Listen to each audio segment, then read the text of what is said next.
Today I've got two very interesting and important guests on, Lisa Marciano and Stephanie Davis Arai. And I will let each of you say who you are, what you do, and why you're doing what you do. And then we'll just jump right into the chapters of this book that you've contributed to, which I think is going to make a lot of waves. I think you're going to get a lot of heat for it. You'll be misconstrued, mischaracterized, get called lots of names, but I'd like to give you a chance to describe the reality behind what you've actually written, because I think it's fascinating and it's incredibly important, and not enough people are talking about it. So, Lisa, if I can ask you to start, please. Sure. Well, my name is Lisa Marciano, and I'm a licensed clinical social worker and a Jungian analyst, and I have a private practice in Philadelphia.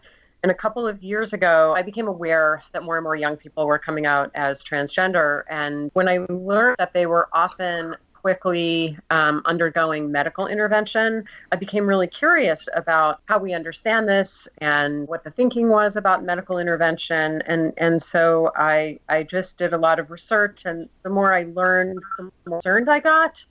It seemed to me that we were treating a subjective experience, an important subjective experience, but one that's entirely subjective nonetheless, with surgery and like kind of life-altering medications.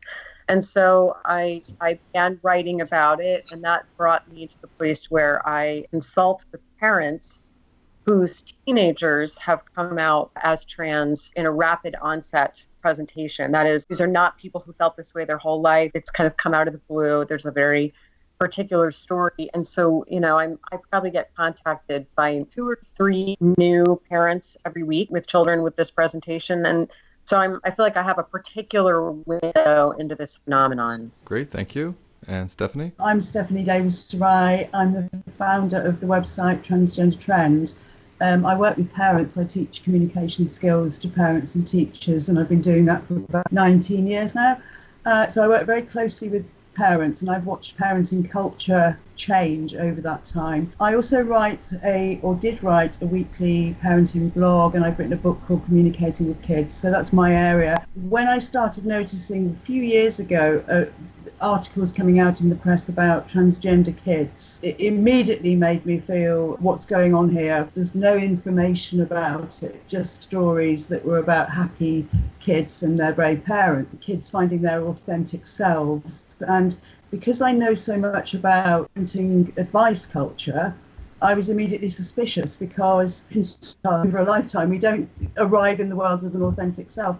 But I'd seen this in parenting culture, this idea that children are born self-intact and the parent then has to follow the child and enable them to become that self. So that sort of idea didn't surprise me, but it felt to me like it was being applied in a very dangerous way. So I wrote a blog, my first sort of communicating with kids blog about this issue, and I got so many private messages from parents saying thank you so much, because I looked at other parenting websites and there was nothing on there except support your transitioning child. So I thought I had a responsibility as a sort of parenting coach to write about it. Great number of replies I got, and I set up Transgender Trend because I realised that the only place for advice that these parents had was transgender organisations all encouraging them to just agree with their child and support their child. So I probably get about 1 a week on average, just over 2 years. And so in a few minutes, we're going to talk about how the book will be mischaracterized and how your intentions will be impugned. I'll get it as well. I always do. Before that, however, how did this book come about? Who started it? How did it begin? Well, there were a group of us that were communicating. We met online, various websites, and there was a secret meeting organized in the UK in July of 2016. And there were academics there, there were parents there was a detransitioner, there were some therapists. And I attended the meeting along with, there was one other US-based person there, but everyone else was there from the UK. And one of the things that came out of that meeting was a decision to create a book proposal. And Michelle Moore and Heather Brunskill-Evans shepherded us through that process of cleaning up the book and the various chapters. And then they took it from there. They did just a remarkable job of shepherding us through that. And we obviously knew it would be controversial. Right. So whether you've already heard it or whether you can predict what you're going to hear, What is everyone going to say is your main motive for producing this book? Let's start with that. The wrong motive, I mean. We're transphobic. That's the obvious response we're going to get, because we've heard it before. Right. Or we're not, we don't know the issues, we don't understand. And we don't have a right to speak on these issues because we're not trans or queer ourselves. Although some of the people in the book are, I should say. There's a trans woman who wrote a chapter and a lesbian who wrote a chapter. But yes, we don't have a right to speak. And when I hope to speak with those different people, we're trying to get as many people from that book as possible. Of course, the trans person will have internalized transphobia. The lesbian will have internalized homophobia. That's how everyone beautifully. Freud couldn't have done a better job. Orwell couldn't have come up with a better, way to just totally dismiss people just by making up. The dialogue is booby-trapped. The dialogue is booby-trapped, yes. And we're joking about it because what else can we do except for bang our heads in frustration? Because I don't know if you saw my video, but a few months ago, I put out last month, but I recorded a number of months ago, I had a mother of a child who was 12 or 13 when she first came out, and she has autism. And as soon as her daughter came out, just like you're saying, like rapid, suddenly it's like, I'm trans. As soon as she brought her to a so-called professional, this person put her right on the path, binding the breasts. And of course, every time she comes out and tries to speak about her experience, she's a terrible mother. She's, not validating her child, transphobe, etc. And we need to be able to have this dialogue where people, and we're going to talk about your chapters in the book, where people can recognize that the sad reality is, the more I look into this, we're dealing with a lot of egos, not the child's egos, but a lot of activist egos who are really living out their power fantasies or misguided ideologies through these children's lives. And I'm afraid that we're also dealing with some egos of some doctors and therapists. Yes, for sure. Hopefully a minority, but some have latched onto this. I think in nearly every case, believing firmly that this is the right thing to do and that they're helping people. But your ego can get wrapped up in that fantasy that you're saving. And I do think the same with parents. I'm very loath to criticise parents. I know that parents on both sides of this debate, that they do describe their experiences like a bereavement. And I'm also so aware of the constant, relentless media pressure and from the professionals that this is the right thing to do. This is the only way to support your trans child. And so parents are very, very vulnerable. What really angers me is that the transgender organisations such as Mermaids in the UK keep putting out the story that if you don't support your child to medically transition, your child will commit suicide. That to me is the cruelest form of emotional bullying, and we recognise the threat of suicide as a form of emotional bullying. We know that, but they seem to have free rein to put out this threat to really, really vulnerable parents who, of course, with a distressed child would do anything. That threat would make parents do anything. So I've actually got sympathy and empathy with the parents. And part of the reason the book's so important is to trust themselves and get more of a balanced view that the professionals are not in agreement about this. Some parents don't have to just go that one way. Right. And people might disagree with this analogy, but I agree that if a child comes out as trans, whether it's a very young child or suddenly at 12 or 16 or whenever, when people say you have to validate the experience, well, I'm going to liken this to when your kid does something wrong, you critique or you criticize or you punish the behavior. You don't accept the behavior, yet you somehow let the child know, I love you, I accept you, and I'm always going to love you, but I'm not happy with your behavior. I think we should turn this around and say when a child comes out as trans, the default should be, I love you, I validate you, I'll always, value you as a person. But let's look at why you believe that you are trans. And there will be, in a minority of the cases, children who truly are trans. And we need to help them, whatever that looks like. But as you know, and we'll talk about the stats afterward, most of the children, if left alone, will realize I'm not trans, unless we're using a very general, the most distorted version of it. A lot of the children will turn out to be just your typical gay or lesbian children, right? Right? When we talk about that, when we talk about desisting, when the children no longer want to go on this path to becoming a totally different person, that people say, well, they'll just lie and say that's only because they were bullied out of it, because they were shamed out of it, versus the real stats that say no. they realized who they really are. And it's not somebody of a completely different body. I think that is such a critical point, because there has been this false dichotomy set up where it's either affirm and transition, or the other imagination is that you're kicking the kid out of the house, or taking them to some kind of really cruel conversion therapy. But of course, there's a vast space in between that, where you would support the child and you would love the child and you would accept the child and you would help the child explore this very significant decision that they're on the precipice of making. Right. That, to me, like plain old-fashioned good parenting, that you would do all of that. And I think what I'm seeing, which I find really worrying, it's fairly new, I think, or it's always evolving. But this idea, what I hear from trans activists is that you would rather have a cis child than a trans child. And I've always felt this is a political ideology that's being applied to children who it should not be applied to. But it gets even further into that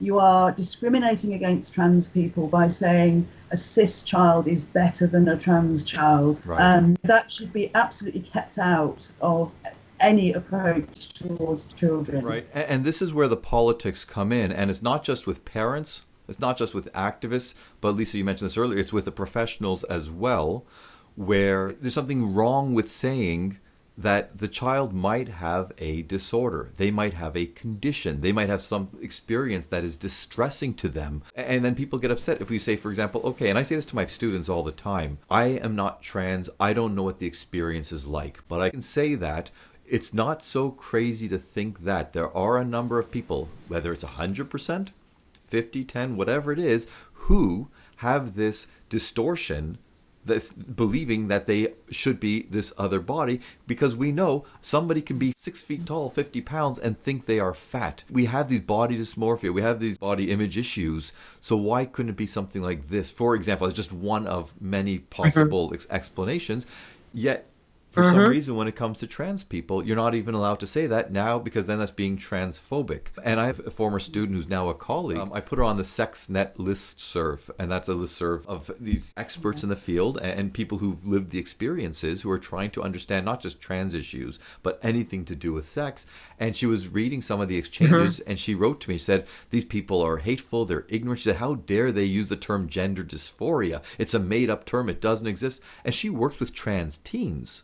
And I said to her, I said, you've been brainwashed, because gender dysphoria is a real thing. It's in the Diagnostic and Statistical Manual of Mental Disorders, and it's not there just to oppress people. It's there to help people get help for whatever they're experiencing. And if someone is experiencing great discomfort about being a certain sex or gender, we need to have terms for it. We need to have treatment for it, whatever that treatment might look like. And the only way you do that is through lots of research, through lots of clinical work, and through having an open mind. And there's nothing wrong with someone saying, I have an issue, and whether healing from it means transitioning in the tiny minority, or whether it means understanding yourself, sorting yourself out, understanding why you feel this way. But that part of the dialogue is shut out. And of course, one of the real kind of, not supposed to see it as a mental health problem, and yet it requires a treatment, and not just any treatment, this like very invasive, life-altering treatment. So it's logically inconsistent. I wanted to just, Stephanie, when you were talking about how they will say, oh, you want a cis child, not a trans child. One of the things that has affected me deeply in doing this work is that many trans people reach out to me and thank me for the things that I'm writing. They usually do it very quietly on the side, but many of them will say that they're happy with their transition, that it made their life better, but they'll always say, and my life is really hard. And this shouldn't be something that's undertaken lightly. And so, yes, I believe that there are some people who will need to transition, but it should really be a last resort after everything else has been tried. And so I don't think it's that parents don't want a trans child. I think it's that they want to avoid unnecessary medical intervention for children. And if that's what's really needed in the end, most of the parents that I speak would be happy to support it, but they want to know that other possibilities have been tried, that other things have been looked at. Okay, I'm going to draw another parallel. So I do a lot of parenting capacity assessments. And one of the things is when parents, when they're told that their child has ADHD, and they don't rush to say, okay, I'm going to pump my kid up with a stimulant, with something pretty close to crystal meth. And on one hand, some people say you're being a bad parent because this is the prescribed medical treatment. On the other hand, people are saying, no, we've been doing a lot of research on this, and we know that ADHD is a questionable diagnosis in many cases. And a lot of people have empathy for those parents where they say, yeah, why go with medication if it's not required? If there's another way to help the child function better, why not go with that? So if we can accept that we want to be cautious with medication, why wouldn't we accept that parents want to be cautious before going through a whole life-altering, body-altering transition or surgery? I don't know if it was the same in the States, but certainly here in the UK, there was a big craze for Ritalin, which was prescribed for hyperactive children, or I think we call it oppositional defiance disorder now, which means naughty children, or just, children who are too energetic. And that's faded away because people realise that we shouldn't be drugging up our kids so quickly as a response to issues that we could deal with in other ways. But, the transition treatment is life-changing, and, there's much of it is reversible, or we know the effects of the treatment. But we're doing massive things to children's bodies by blocking their whole sexual development. We're not allowing them to go through that psychosexual maturement that they should be going through at that age. That's a massive thing to do to a child who can't possibly understand what puberty is. Right. And so can't possibly know what it is that they're choosing. Yeah, I mean, just in case your listeners don't know, children that have been blocked at puberty, that have been put on puberty blockers, they do it at standard stage 2 usually, and then go directly to cross-sex hormones, will be permanently sterilized. So we are sterilizing children. Right. And the trans activists, when people talk about the risks of hormone blockers or these opposite hormones, they always downplay it. They say, oh, it's reversible, there's no issue. They're playing with fire. You see, the other big change that's happened is that we're telling children